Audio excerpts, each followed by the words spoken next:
ये देखकर आपके मुँह में पानी आ रहा होगा ना, बिल्कुल मेरे भी बनाते-बनाते ऐसे ही हुआ था कि मैं इसको ऐसे ही खा लूँ, पूरा कंप्लीट नहीं होगा तो भी चल जाएगा।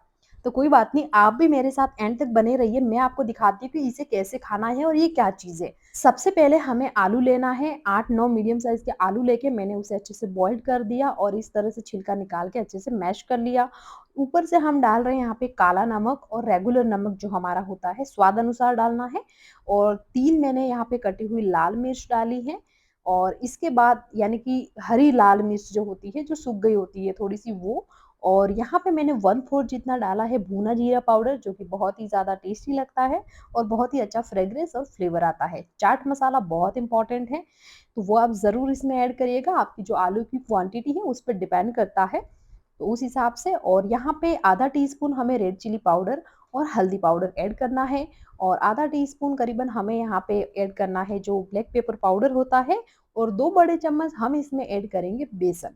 तो ये सारे इंग्रीडिएंट्स हैं हमारे। 2 बड़े चम्मच, अगर थोड़ा मीडियम साइज़ का है तो आप 1 और चम्मच भर के ज़्यादा डाल दीजिएगा, इससे काफ़ी क्रंचीपन आता है, बहुत अच्छा लगता है और ये सारे इंग्रीडिएंट्स घर में अवेलेबल होते हैं। ठीक है? तो अब मैंने आधा-आधा भर के डाला था इसलिए 4 बार डाला है। अच्छे से भर के डालेंगे तो 2 चम्मच काफ़ी है, ऊपर से हरा धनिया हम डाल देंगे।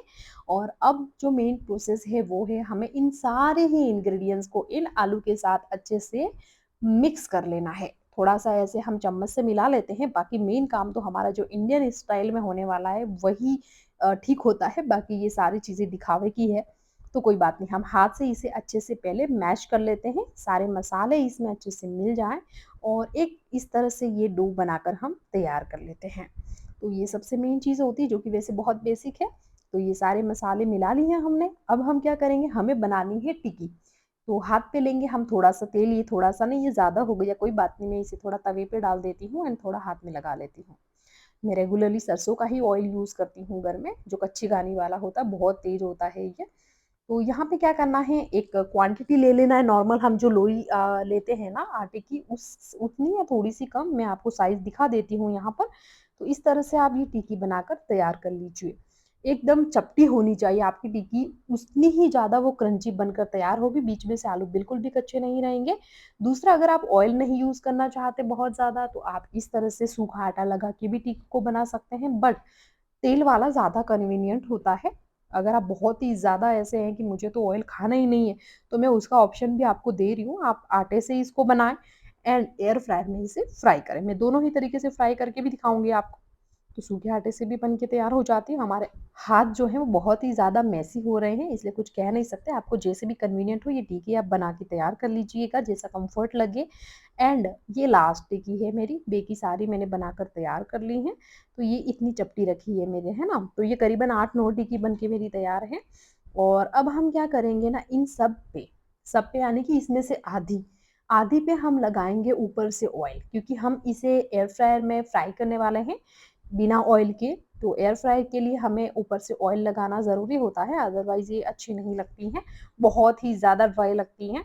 तो ऊपर से हम इस तरह से तेल लगा देते हैं, इसमें से आधी टिक्की हम एयर फ्रायर करेंगे और आधी हम नॉर्मल तवे पे हम रखेंगे, ठीक है? तो एयर फ्रायर में जहाँ पे आपने ऑयल लगाया है उस साइड को आप नीचे की तरफ रखिएगा, ऊपर की तरफ खाली पोर्शन जो है जहाँ पे ऑयल नहीं लगा है वहाँ पे रखने के बाद आप इस तरह से ऑयल अच्छे से, अगर आपके पास स्प्रे है तो आप इस पर स्प्रे भी कर सकते हैं। उसे हमने पकने के लिए छोड़ दिया, 180 डिग्री पे रखा है और 22 मिनट के लिए। तो देखेंगे 22 मिनट बाद कि वो कैसा है। जब तक यहाँ पे हम अपना देसी तरीका जो है वो कर लेते हैं, क्योंकि ज़रूरी नहीं है कि एयर फ्रायर सबके पास हो, है ना? तो सेकंड ऑप्शन देखना बहुत ज़रूरी है। तो यहाँ पे हमने नॉर्मल रोटी बनाने वाला जो लोहे का तवा होता है वो लिया है और डाला है इस पर ऑयल, सेंटर में काफ़ी सारा देख सकते हैं आप। और वैसे तो मार्केट में अगर आप देखते हैं तो एकदम डीप फ्राई करते हैं, लेकिन हमें घर पे इतनी हिम्मत नहीं होती है कि हम एकदम उस तरह से बना पाएँ, लेकिन उससे भी ज़्यादा अच्छा टेस्ट आता है क्योंकि हम थोड़े-से हेल्थ कॉन्शियस हो जाते हैं, क्योंकि यहाँ पे हमें चीज़ें दिखाई देती है।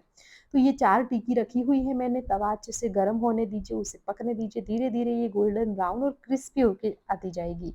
ठीक है? तो ये मैंने थोड़ा-सा इसमें ज़्यादा वीडियो शूट नहीं करा है क्योंकि ये बहुत बेसिक चीज़ है, इसमें कोई प्रॉब्लम आपको नहीं आती है और ये ऑयल भी जो था वो सारा इन टिक्की में जा चुका है, इसलिए आप ऑयल उस हिसाब से डालिएगा, बिल्कुल कम भी नहीं, बहुत ज़्यादा भी नहीं। ये एक टिक्की हमारी जो बची थी उसे हम सेंटर में रख देते हैं और बाकी टिक्की को हम साइड में कर देते हैं, ना कि हम इसे उतार लेंगे। ये भी थोड़ी और ज़्यादा क्रिस्पी हो जाएगी। साइड-साइड से हम थोड़ा-सा इसमें ऑयल डाल देंगे, इससे हमारी ये जो सेंटर वाली टिक्की है वो भी अच्छे से पक जाए और वो भी अच्छे से पक के तैयार हो जाती है और साइड वाली भी साथ-साथ में हम थोड़ा-थोड़ा घुमाते रहेंगे, अगर कहीं साइड में कच्ची है या बहुत अच्छे से क्रंची नहीं हुई है, तो वो क्रंची हो जाएगी। इसका सबसे ज़्यादा बेस्ट रिज़ल्ट जो मेरा आया है ना इस रेसिपी में, वो इस टिक्की की वज़ह से ही है और ये सबसे इम्पोर्टेंट है। अगर थोड़ी-सी भी सॉफ्ट होती है तो इतनी ज़्यादा अच्छी नहीं लगती है। खा तो लेंगे ही, इतनी मेहनत की है तो, है ना? तो क्यों ना बेटर बनाया जाए इसको। बाकी अब चाट ऊपर से जो बनानी है हमें, उसके लिए ये जो इंग्रीडिएंट्स हैं, यहाँ पे ये सारे मैंने रेडी कर लिए हैं, बहुत ही बेसिक हैं। सबसे पहले इमली की चटनी, और इस चटनी की लिंक मैं डिस्क्रिप्शन में दे दूँगी अगर आप बनाना चाहते हैं। और ये है हरी चटनी, और ये मैंने लिया है दही, जिसमें थोड़ा-सा शुगर डाला है मैंने, बहुत ज़्यादा नहीं डाला है, क्योंकि इसको मीठा करने के लिए हम यूज़ करेंगे कुछ और। ये भुना जीरा पाउडर रखा हुआ है मेरे पास, जिसको मैंने सेक के अच्छे से ग्राइंड कर लिया है, हरा धनिया है, और ये जो आलू वाली सेव आती है बिल्कुल वो है, सेव भुजिया जिसको बोलते हैं, और ये है गुड़ का पानी। आप इसकी जगह कोई भी सेव यूज़ कर सकते हैं। तो वो हमारी टिक्की रेडी। अब हम देखते थे एयर फ्रायर वाली भी बहुत ज़्यादा अच्छी बनी दिख रही है, बहुत ही सुंदर, है ना? इसका टेक्सचर भी कितना प्यारा लग रहा है। ये है हमारे ऑयल में जो हमने बनाई है टिक्की तवे पर वो। तो दोनों में ही बहुत डिफ़रेंस था, बट मुझे ये एयर फ्रायर वाली ज़्यादा अच्छी लगी थी, क्योंकि मैंने ये वीडियो रिकॉर्ड बाद में कर रही हूँ, इसलिए मुझे पता है कि इसका टेस्ट कैसा था, क्योंकि पहले खा के मैं भी तो देखूँ कि वास्तव में मैंने आपको जो चीज़ बनाई है, वो इतनी यूनिक है भी या नहीं, कि आप भी उसे ट्राई करें। तो डेफ़िनेटली आपको ट्राई करना चाहिए, बहुत मज़ा आने वाला है। तो ये दोनों ही टिक्की मैंने अलग-अलग रख ली है, अब हम बनाएँगे एकदम अच्छी वाली चाट। तो सबसे पहले हम क्या करते हैं, कुछ ये टिक्की रख के, क्योंकि 2 अलग-अलग बनाने से बेटर है मैं एक ही बना लेती हूँ। टिक्की को इस तरह से आप कट लगा लीजिए, इससे खाने में ईज़ी रहेगा। आप चाहें तो एक और कट बढ़ा भी सकते हैं, क्योंकि बाद में तो हमें तोड़ के ही खाना है, बस दिखाने के लिए हम कुछ भी करते हैं। तो कोई बात नहीं, करना भी ज़रूरी है, क्योंकि खाना देखने में जितना सुंदर होगा, खाने में उतना ज़्यादा आनंद आता है हमें। तो ये सारी ये है, ऊपर से हम एक एयर फ्रायर वाली है, वो भी मैं आपको तोड़ के दिखा देती हूँ कि वो अंदर से किस तरह से कुक हुई है, ये देखिए। बिल्कुल भी उसमें जो आलू है ना, वो एकदम ऐसा मेसी जैसा नहीं है, जबकि हमारी वो वाली टिक्की में काफ़ी ज़्यादा टाइम लगा था, ऑयल लगा था, इसके बाद भी वो थोड़ी-सी अंदर से, इसमें आलू अंदर से अच्छे से पक गया है। तो कोई बात नहीं, जैसा भी कंफर्टेबल हो आप यूज़ करें। अब ऊपर से आपको डालना है इमली की चटनी।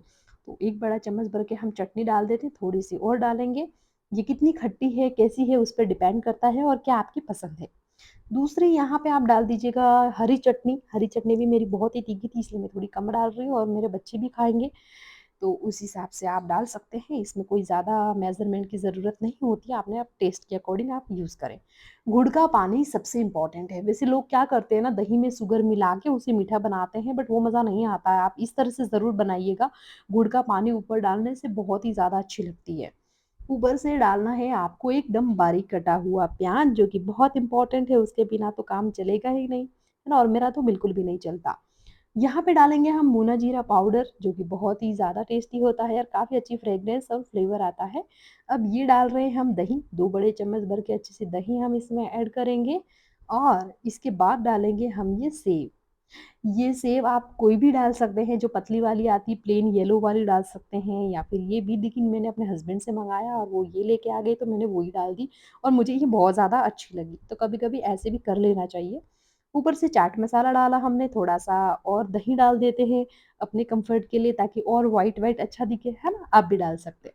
थोड़ी-सी और चटनी डाल देते हैं, क्योंकि वो सारी तो नीचे छुप गई। तो हमको आपको दिखाना भी तो है सुंदर, है ना? तो क्या करेंगे, ये सारी चीज़ें डाल दी हमने, देन ये देखिए हमारी चाट बनकर है तैयार।